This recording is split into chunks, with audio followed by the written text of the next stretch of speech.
ഏറെ നാളുകൾക്ക് ശേഷം ഇന്ത്യയും മാലിദ്വീപും തമ്മിൽ നിലനിന്ന മഞ്ഞുരുകുന്നു. ഇരു രാജ്യങ്ങളും വീണ്ടും സഹകരിച്ചു പ്രവർത്തിക്കാനാണ് തീരുമാനം. കഴിഞ്ഞ ദിവസം മാലിദ്വീപിലെ Indian high commissioner മുന്നു Mahawar president Muhammad മൊയ്സുവിനെ സന്ദർശിച്ചിരുന്നു. മഹാവാറും മൊയ്സുവും ഇരു രാജ്യങ്ങളും തമ്മിലുള്ള ബന്ധം കൂടുതൽ ശക്തിപ്പെടുത്തുന്നതിനുള്ള വഴികൾ ചർച്ച ചെയ്തുവെന്നാണ് വിവരം. കൂടാതെ മാലിദ്വീപിൽ ഇന്ത്യ ഏറ്റെടുത്ത വിവിധ പദ്ധതികളെക്കുറിച്ചും സംസാരിക്കുകയും ചെയ്തു. പ്രധാനമന്ത്രി മോദിയുടെ സത്യപ്രതിജ്ഞാ ചടങ്ങിൽ പങ്കെടുക്കാൻ കഴിഞ്ഞ മാസം മുഹമ്മദ് മൊയ്സു ഡൽഹിയിലെത്തിയിരുന്നു.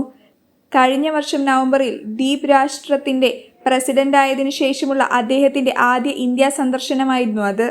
മാലിദ്വീപ് വിദേശകാര്യമന്ത്രി മൂസ സമീർ, ധനമന്ത്രി മുഹമ്മദ് ഷഫീഖ് എന്നിവരും മുഹമ്മദ് മൊയ്സുവിനൊപ്പം ഉണ്ടായിരുന്നു. പ്രധാനമന്ത്രി മോദിയുടെ സത്യപ്രതിജ്ഞാ ചടങ്ങ് സാക്ഷ്യം വഹിക്കാൻ സാധിച്ചതിലും ഇന്ത്യൻ സർക്കാർ നൽകിയ ഊഷ്മളമായ സ്വാഗതത്തിനും മൊയ്സു നന്ദി അറിയിക്കുകയും ചെയ്തിരുന്നു. സത്യപ്രതിജ്ഞാ ചടങ്ങിലേക്ക് ക്ഷണിച്ചപ്പോൾ തന്നെ ഇന്ത്യയുമായുള്ള ബന്ധം ശക്തിപ്പെടുത്തുന്നതിന് പ്രധാനമന്ത്രിയുമായി അടുത്തു പ്രവർത്തിക്കാൻ ആഗ്രഹിക്കുന്നുവെന്ന് മൊയ്സുവിന്റെ ഓഫീസ് അറിയിച്ചിരുന്നു. ഇന്ത്യ മാലിദ്വീപ് ബന്ധം ശരിയായ ദിശയിലാണ് നീങ്ങുന്നതെന്നും സന്ദർശനത്തിൽ ഇത് പ്രതിഫലിക്കുമെന്നും അദ്ദേഹം സൂചിപ്പിച്ചിരുന്നു. അടുത്ത കാലത്തായി ഇരു രാജ്യങ്ങളും തമ്മിലുണ്ടായ പരസ്പര ബന്ധത്തിലെ അസ്വാരസ്യതകളാണ് ഇതിലൂടെ നീങ്ങിയത്. ഇന്ത്യയും മാലിദ്വീപും തമ്മിലുള്ള ബന്ധം ഇപ്പോൾ പോസിറ്റീവ് ദിശയിലൂടെയാണ് നീങ്ങുന്നത് എന്ന് മുഹമ്മദ് മൊയ്സുവിന്റെ ഓഫീസ് വ്യക്തമാക്കി. പ്രധാനമന്ത്രി നരേന്ദ്രമോദിയുടെ ലക്ഷദ്വീപ് സന്ദർശനത്തെ അധിക്ഷേപിച്ച് മാലിദ്വീപ് മന്ത്രിമാർ രംഗത്തെത്തിയതാണ് ഇന്ത്യയുമായുള്ള തുറന്ന സ്വരച്ചേർച്ചയ്ക്ക് തുടക്കമായത്. ഈ 3 മന്ത്രിമാരെയും മന്ത്രിസഭയിൽ നിന്നും പുറത്താക്കിയെങ്കിലും കടുത്ത പ്രതിഷേധമാണ് ഇന്ത്യ അറിയിച്ചത്. ഒരു ഘട്ടത്തിൽ മാലിദ്വീപിൽ നിന്ന് ഇന്ത്യൻ സൈന്യത്തെ പിൻവലിക്കുകയും ചെയ്തു. ബന്ധം വഷളായിക്കൊണ്ടിരിക്കുന്ന സാഹചര്യത്തിൽ വിദേശകാര്യമന്ത്രി എസ് ജയശങ്കറുമായി മാലിദ്വീപ് വിദേശകാര്യമന്ത്രി മൂസ സമീർ കൂടിക്കാഴ്ച നടത്തിയിരുന്നു.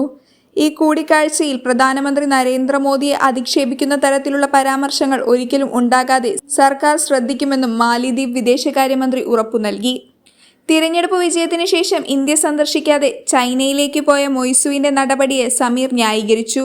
ചൈനയിൽ പോയതുപോലെ പ്രസിഡന്റ് തുർക്കിയും സന്ദർശിച്ചിരുന്നു. സൗകര്യം കണക്കിലെടുത്തായിരുന്നു ആ സന്ദർശനം. ഇന്ത്യ സന്ദർശിക്കുന്നതിനെക്കുറിച്ചും ചർച്ച ചെയ്തിരുന്നു.